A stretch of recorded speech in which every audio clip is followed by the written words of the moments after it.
खांडवा गांव में 7 बजने को थे और हर शाम की तरह आज भी चारों ओर घंटे की आवाज गूंज रही थी।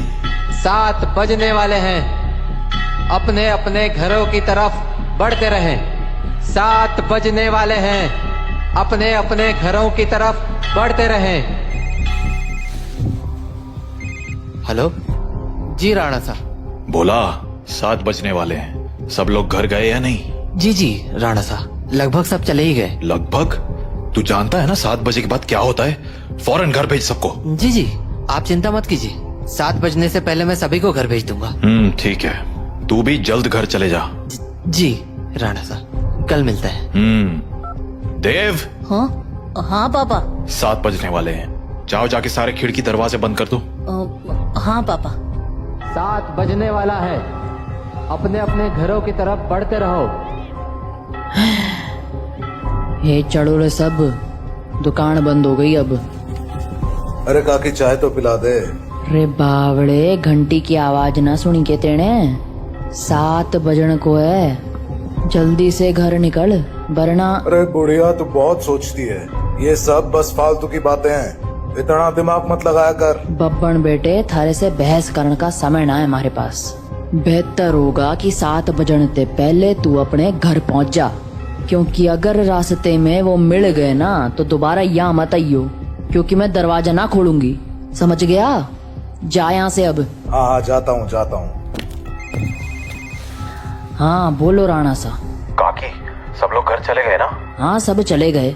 ठीक है, आप भी याद से खिड़की दरवाजे बंद कर लेना। रोज फोन करके यही बोले है तू।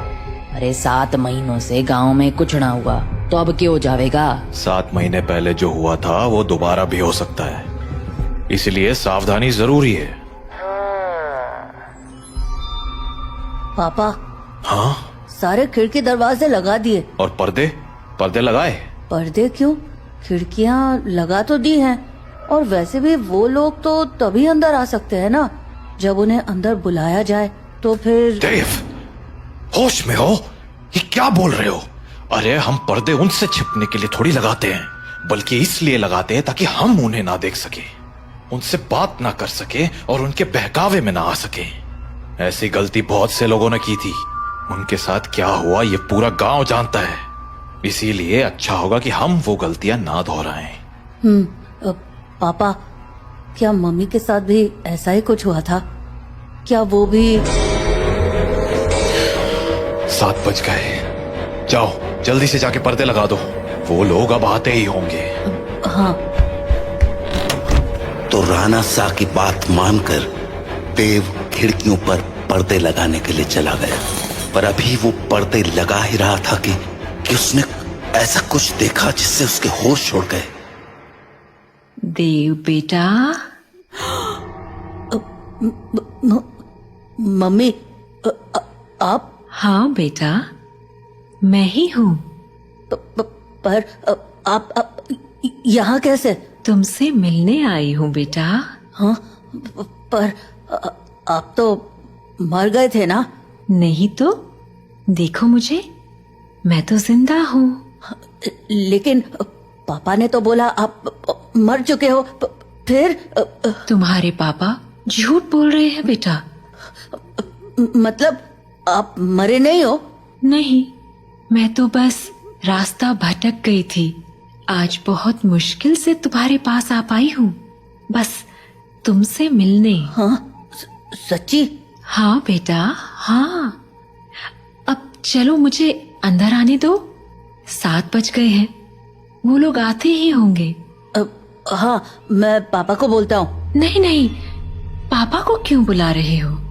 वो मुझे देख तो पाएंगे नहीं, और जब तक मैं उन्हें समझाऊंगी तब तक तो बहुत देर हो जाएगी, इसलिए तुम ही जल्दी से दरवाजा खोल दो, जाओ। पर पापा ने 7 बजे के बाद दरवाजा खोलने से मना किया है। बेटा मेरे पास ज्यादा वक्त नहीं है, मैं ज्यादा देर तक बाहर नहीं रह सकती। तुमने दरवाजा नहीं खोला तो? नहीं, मैं खोलता हूँ। थैंक यू बेटा। तो देव अपने घर के दरवाजे पर पहुंचा और दरवाजा खोल दिया। पर जब सामने कोई नहीं देखा तो उसने अपनी मम्मी को आवाजें लगानी शुरू की। मम्मी, मम्मी, अरे मम्मी कहाँ गई? मम्मी कहाँ हो? जल्दी आओ ना। देव, पापा, तुमने दरवाजा क्यों खोला है? देव बेटा, मम्मी। देव मम्मी को अपनी ओर आते देख ही रहा था कि तभी राणा शाह ने एकदम से लाइट्स बंद कर दी और लाइट के अचानक बंद होते ही देव पीछे पलटा तो उसके सामने अंधेरे में राणा शाह खड़े थे जो देव को चुप रहने का इशारा कर रहे थे। देव बेटा, अरे कहाँ चले गए तुम? देखो मैं आ गई। मम्मी से नहीं मिलोगे? देव, देव। नंदिनी देव को आवाज लगा रही थी पर वो वहां था ही नहीं क्योंकि राणा शाह ने उसे बगल वाले कमरे में छिपाकर दरवाजा बंद कर दिया था। पापा बाहर मम्मी थी और देव शांत हो जाओ, मैंने कहा था ना तुम्हारी मम्मी मर चुकी है। पर पापा उन्होंने बोला वो जिंदा है और देव बेटा, तुम अंदर हो ना? दरवाजा नहीं खोलोगे? तुम्हारी मम्मी आ गई। दरवाजा खोलो बेटा। पापा। श्श, कोई आवाज मत करो। लेकिन पापा, मुझे मम्मी से मिलना है। श्श, तुम्हें अगर सच में लगता है कि वो तुम्हारी मम्मी है तो उनसे कल सुबह मिल लेना, ठीक है? पर अभी के लिए शांत हो जाओ। राणा सा, ओ राणा सा, अरे मिलने दो ना मुझे देव से। कब तक झूठ बोलोगे उससे कि मैं मर चुकी हूँ? राणा सा, आप सुन रहे हो ना? पापा। बेटा बिल्कुल भी ध्यान मत दो और आंख बंद करके सो जाओ। पर पापा, मम्मी ये क्या बोल रही हैं? शांत रहो देव, कल सुबह मैं तुम्हें सब समझा दूंगा, पर अभी के लिए चुपचाप आंखें बंद करो और सो जाओ। तो देव अपने पापा के कंधे पर सर रखकर सो गया और जब सुबह हुई तो राणा शाह देव को आवाज लगाते हुए बोले, देव उठ जाओ, सुबह हो गई है। हाँ, सुबह हो गई तो मम्मी से मिल सकते हैं ना अब? आओ मेरे साथ, तुम्हें तुम्हारी मम्मी से मिलाता हूँ। लेकिन जैसे ही दोनों कमरे के बाहर आए वहां कोई नहीं था। हाँ, मम्मी कहाँ गई? मैंने कहा था ना कि वो तुम्हारी मम्मी नहीं थी। पापा, वो मम्मी जैसे ही बात कर रही थी। बेटा मैंने समझाया था ना तुम्हें, पर्दे लगाने के पीछे की सबसे बड़ी वजह यही है कि हम उन्हें देख ना पाए, उनकी बातों में ना आ पाए, जैसे कल तुम आ गए। पर वो बोल रही थी कि वो मरी नहीं है, जिंदा है। अगर वो मर गई है तो यहाँ कैसे आ गई? एक काम करो, मेरे साथ आओ। हाँ, कहाँ पापा? बस चलो मेरे साथ, तुम्हें कुछ दिखाना है।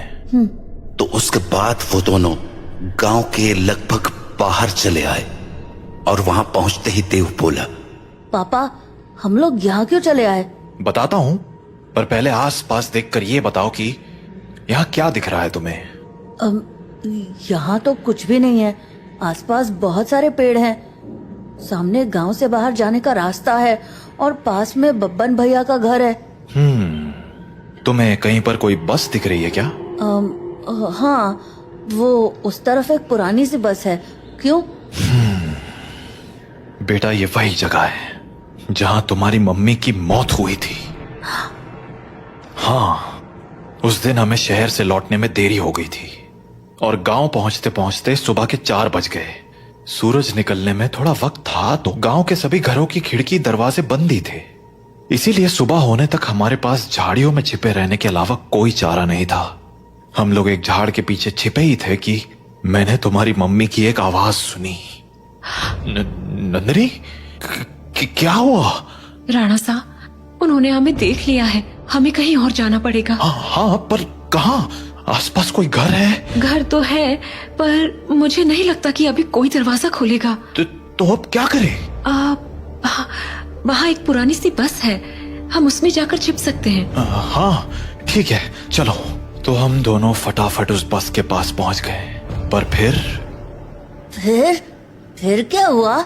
मैं तो बस के अंदर चला गया, पर तुम्हारी मम्मी मेरे पीछे नहीं आ पाई, क्योंकि वो बाहर खड़े होकर किसी से बात करने लगी।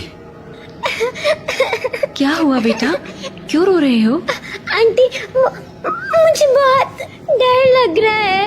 मैं बाहर छूट गई हूँ। मेरा घर बहुत दूर है। अरे बेटा रो मत, एक काम करो, मेरे पास आओ, हम लोग इस बस में छिप जाएंगे, फिर वो लोग हमें नहीं ढूंढ पाएंगे।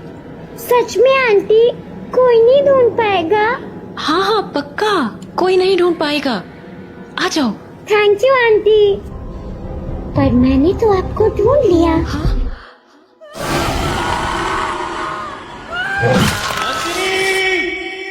मैं नंदिनी को बचाने के लिए बस के बाहर जाने लगा, पर तब तक बहुत देर हो चुकी थी। बस को उन लोगों ने चारों तरफ से घेर लिया था। हेलो अंकल, बाहर आओ ना, खेलो हमारे साथ।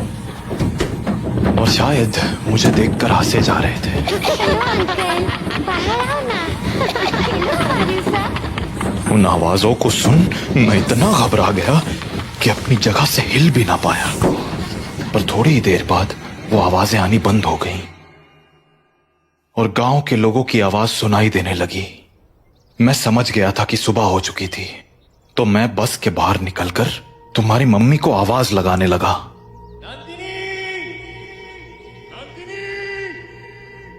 पर वहां अब कोई नहीं था।